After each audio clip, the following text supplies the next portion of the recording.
Sir Barmer आना हुआ है, किस तरह का कार्यक्रम है, किन किन कार्यक्रमों से? ये हमारे विचार परिवार का एक संगठन है, राष्ट्रीय कवि संगम, जो देश भर के कवियों में राष्ट्रवाद की भावना पैदा करने के लिए चल रहा है। पिछले 15-20 साल से चल रहा है और पूरे देश में हर प्रांत में हमारा काम है, लगभग हर जिले में हमारा काम है। उसका मैं राजस्थान प्रदेश का अध्यक्ष हूँ। तो उसमें विभिन्न कार्यक्रम हमारे होते रहते हैं। अभी पिछले महीने हमने जो जयपुर संभाग, भरतपुर संभाग, वहाँ का कार्यक्रम किया था जयपुर के पास, जम्मू के पास एक गाँव में। और कल हमारा उदयपुर का कार्यक्रम था, जिसमें कोटा संभाग, उदयपुर संभाग बहुत सारे थे, अजमेर संभाग। और आज हमारा इधर का है, जोधपुर संभाग, बीकानेर संभाग, पाली संभाग, इन सबका कार्यक्रम है। लगभग 12-13 जिलों से सारे लोग आएंगे, 100 से ज़्यादा कवि इकट्ठा होंगे। और कविता के माध्यम से राष्ट्रवाद को कैसे बढ़ावा दिया जाए और देश के जनता को अच्छा संदेश, पॉजिटिव संदेश कैसे जाए। कविता सिर्फ हाँ हो, हंसी मजाक और सिर्फ मनोरंजन का माध्यम नहीं है, वो एक संदेश का, संस्कार का माध्यम भी है। उसको हम सशक्त करने का प्रयास करें, उसके कार्यक्रम में आया था। और वापस फिर जयपुर जाना है, कल भी जाना है। अभी सरकार ने जो बजट जारी किया है, तो कहीं ना कहीं जो कांग्रेस विधायक है, जो यहाँ के स्थानीय विधायक भी है, शिव से आने वाले विधायक भी है, निर्दलीय विधायक प्रियंका चौधरी भी, उनका कहना है कि हमें विशेष कुछ बाड़मेर की लिए नहीं मिला। देखिए, सरकार 5 साल की होती है और 5 साल में 5 बजट आएंगे। ये पहला बजट है।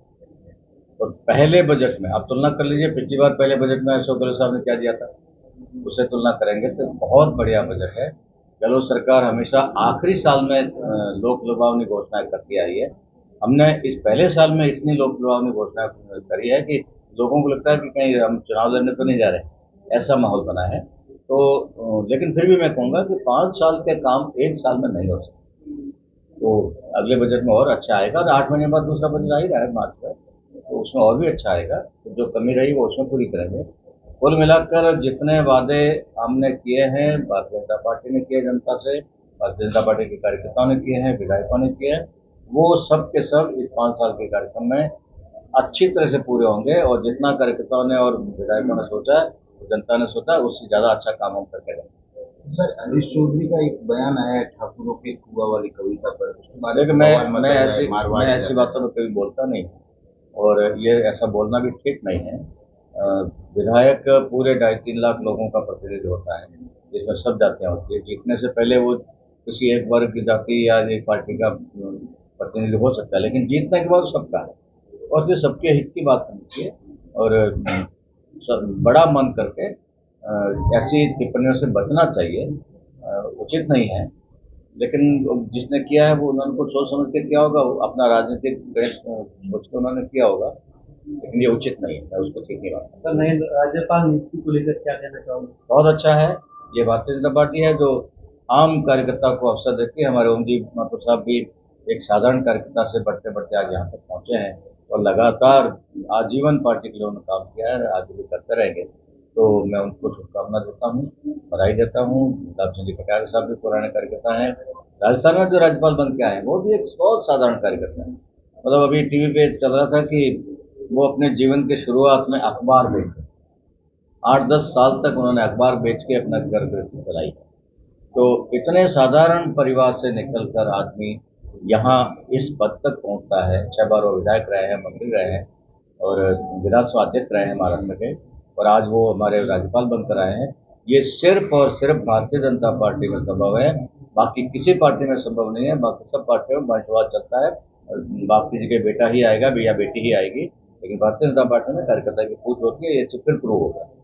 सर जिस तरह से मदन राठौर को प्रदेश अध्यक्ष बनाया गया, उसके बाद विपक्ष से लगाकर और जो लोग हैं वो जानना ये चाह रहे हैं कि जैसे प्रमुख जो चेहरे होते हैं, बहुत चर्चित चेहरे होते हैं, उनको पार्टी न कहीं दबाने की कोशिश करे। इससे बीजेपी का हाल जिस तरह से बिगड़ रहा है राजस्थान में, आप क्या सोचते हैं?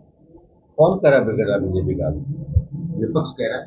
विपक्ष तो ये कहेगा, उनको बहुत चर्चित चेहरों को कहीं ना कहीं विपक्ष जगह नहीं होता है दी इसलिए जाती कि वो हमारी आलोचना करें।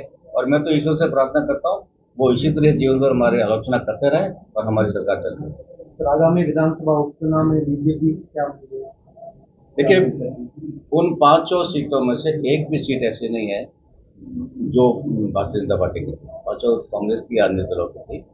और इसलिए एक तरह से देखें तो हमारे पास खोने को कुछ नहीं है, हम कुछ ना कुछ पाएंगे ही पाएंगे, हम उनमें से जितनी अधिक से अधिक हम ले सकते हैं लेंगे। सर, एक संतों के और बाबाओं के भी बयान था जिसमें आपने कितने कांग्रेस तो सनातन विरोधी रही है, मैं विधानसभा में बोला हूँ और पब्लिकली भी सब लोग बोलते हैं हमारे। कांग्रेस हमेशा, आज से नहीं, 1947 से लेकर आज तक का इतिहास उठा के देख लीजिए, कांग्रेस संतों के विरोधी रही है, सनातन संस्कृति की विरोधी रही है, हिंदू धर्म की विरोधी रही है, और वो भावना उनके समय समय पर प्रकट होती रहती है।